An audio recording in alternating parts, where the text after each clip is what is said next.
Doktor, uşaq saatlarla telefonda vaxt keçirsin, amma dərs oxumağa gələndə 5 dəqiqə dərsin üstündə otura bilmir, diqqəti dağınır, fikrini toplaya bilmir. Əgər bu uşağın diqqəti dağınıqdırsa, telefonda necə saatlarla bir yerdə, fokusunu bir yerdə cəmləyə bilir? Çünki beynini hər gün saatlarla diqqətini qısaltmaq üçün məşq edir. Necə? Scroll eləməklə. Və yaxud da deyək ki, oyun oynayırlar, orada müxtəlif hisslər keçirilir. Bax, beyin plastikdir də, siz ona nəyi öyrətsəz, onu da eləyəcək. Hər 15 saniyədən bir, yəni o rəngli, maraqlı videolardan sonra o tarix, riyaziyyat əlbəttə ki, uşağa maraqsız gələcək. Ya da hansısa oyun oynayır, orada o hisslər keçirilir, adrenalin yaşayır. Əlbəttə ki, o dərs ona maraqsız olacaq. Yəni o qısa videolar beyinə ucuz dopamin verir. Beyin artıq zəhmət çəkib, fokuslanıb məlumat qazanmaq istəmir.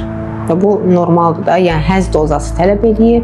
Yəni siz düşünürsünüz ki, övladım tənbəldir, amma tənbəl deyil. Beyni rəqəmsal olaraq qısa diqqət rejiminə proqramlanıb.